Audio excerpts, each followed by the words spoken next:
Halo teman-teman para subscribers dan viewers YouTube Maro LVF.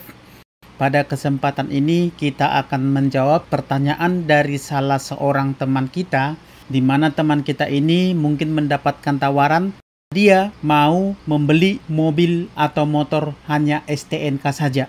Bagaimana kalau beli mobil atau motor hanya STNK saja? Apakah BPKB-nya bisa diurus? Dan apa risikonya ketika kita membeli mobil atau motor yang hanya STNK saja? Baik, banyak dari teman-teman yang mungkin mendapatkan tawaran di media sosial atau bahkan dari orang yang menawarkan untuk membeli mobil atau motor dengan harga murah, tapi dengan catatan suratnya hanya STNK saja. Apakah itu sangat berisiko? Dan apakah nanti kalau kita beli mobil atau motor hanya STNK-nya saja, apakah bisa kita urus BPKB-nya nantinya?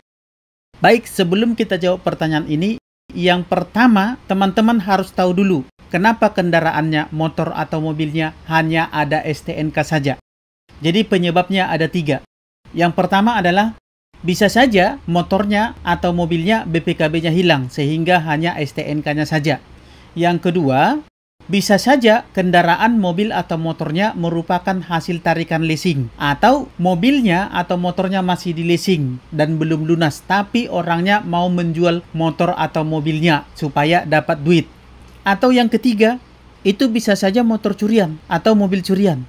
Nah, kalau BPKB hilang, yang pertama tadi, tentu itu bisa diurus dengan catatan atau syarat harus ada surat keterangan hilangnya atau bukti lapor kepada polisi kalau ternyata BPKB-nya sudah pernah dilaporkan hilang dan tidak ketemu. Itu bisa diurus kalau penyebabnya yang pertama tadi, yaitu BPKB-nya hilang, entah lupa diletakkan di mana atau kececer atau diambil maling. Nah, untuk yang kedua, motornya hanya STNK saja atau mobilnya hanya STNK saja karena BPKB-nya masih ada di leasing, atau motornya atau mobilnya hasil tarikan debt collector sehingga BPKB-nya masih ada di leasing, atau BPKB-nya masih digadaikan di leasing, belum lunas atau bahkan lagi macet pembayarannya sementara si nasabahnya mau dapat duit, orangnya mau dapat duit sehingga dijual dengan harga murah. Nah, kalau kondisinya seperti ini, maka bisa kita pastikan itu tidak akan bisa diurus BPKB-nya. Kenapa? Ya karena BPKB-nya masih di leasing. Nah, perlu teman-teman ketahui, kalau BPKB itu masih di leasing, itu masih diblokir. BPKB-nya itu masih diblokir di Samsat.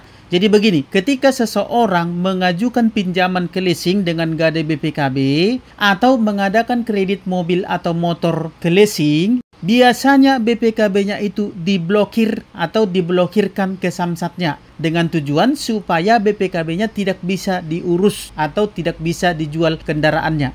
Nah, ketika Anda membeli kendaraan mobil atau motor yang BPKB-nya masih di leasing dan Anda berusaha atau mencoba untuk mengurusnya, maka BPKB-nya tidak akan bisa diterbitkan lagi.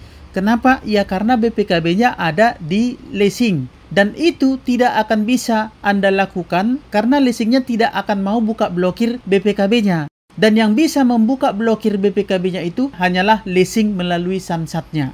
Jadi itu tidak akan bisa Anda urus. Justru nanti yang ada ketika Anda mau mencoba mengurus BPKB, mobil atau motor yang masih ada di leasing, Anda bisa dituduh sebagai penadah. Bahkan Anda bisa masuk ke dalam pasal penggelapan. Karena BPKB-nya masih ada di leasing, otomatis kendaraannya itu berarti masih tersangkut paut dengan leasing atau dengan finance-nya. Nah, yang ketiga, penyebab motor atau mobil hanya ada STNK-nya aja adalah karena BPKB-nya masih ada yang punya. Artinya mobilnya atau motornya ini dicuri oleh seseorang, tentu BPKB-nya masih ada sama yang punya. Nah, ketika dicuri ini, lalu dijual murahlah ini kepada Anda. Bisa saja STNK-nya kebetulan ada di dashboard mobilnya atau di jok motornya, sehingga STNK-nya ada pada si pencuri tadi. Namun, kalau demikian, maka itu akan lebih berbahaya kepada Anda. Karena suatu saat, yang punya mobilnya atau yang punya motornya pasti akan mencari. Bikinlah tidak ketemu pada saat itu. Tapi ketika Anda membutuhkan pengurusan untuk STNK, STNK ini kan per 5 tahun masa berlakunya. Dan pajaknya harus dibayar setiap tahunnya. Nah, ketika STNK 5 tahunnya sudah mati dan pajaknya sudah mati juga, dan suatu saat Anda kena tilang, maka itu akan ketahuan mobil atau motornya. Karena ketika Anda kena tilang, STNK mati dan pajak juga mati, maka yang ditahan adalah motornya dan STNK-nya. Itulah yang ditahan. Ketika STNK mati, pajak mati, maka mobilnya atau motornya ditahan dan kemudian diselidiki mobil atau motor ini apakah pernah dilaporkan mengalami pencurian atau kehilangan atau perampasan di jalan. Nah, ketika ini ditelusuri, maka ketahuanlah bahwa ternyata mobil atau motor ini pernah dilaporkan telah hilang atau telah dirampas oleh orang. Ketika itu terjadi dan ternyata Andalah orangnya yang membawa motor atau mobil tersebut, atau Andalah yang ketangkap pada saat ada razia yang membawa mobil atau motor tersebut, maka Anda akan dapat masalah pada saat itu juga. Kenapa saya bilang dapat masalah? Karena Anda akan dituduh pencuri atau begal, atau bahkan Anda akan dituduh minimallah penada. Dan penada itu tentu dia akan berurusan dengan yang namanya pidana dan bisa masuk penjara. Jadi kepada teman-teman, Bapak Ibu Saudara-saudara sekalian, kalau Anda dapat penawaran mobil atau motor dengan harga murah tapi cuma ada surat STNK saja, hati-hati. Jangan mau membeli mobil atau motor yang ada STNK-nya saja. Kalau mobil atau motornya itu hasil tarikan leasing, tentu BPKB-nya masih di leasing. Atau BPKB-nya masih di leasing, tapi si nasabahnya atau orangnya mau menjualnya dengan harga murah karena dia butuh duit. Padahal mobil atau motornya tidak dibayarkan lagi cicilannya ke leasing. Dan yang ketiga adalah motor curian. Nah, ini yang paling bahaya. Kalau motor curian, tentu saja BPKB-nya ada pada si pemiliknya, dan si pemiliknya tentu saja akan melaporkan kehilangan motor atau mobilnya.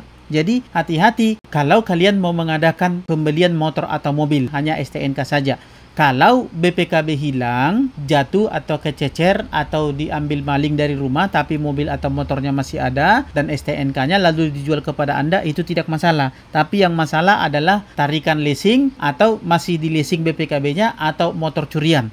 Baik, demikian informasi yang bisa saya bawakan pada saat ini supaya Anda paham bahwa pembelian mobil atau motor hanya STNK saja itu sangat berbahaya sekali kepada Anda ke depannya. Minimal Anda bisa dituduh sebagai penada.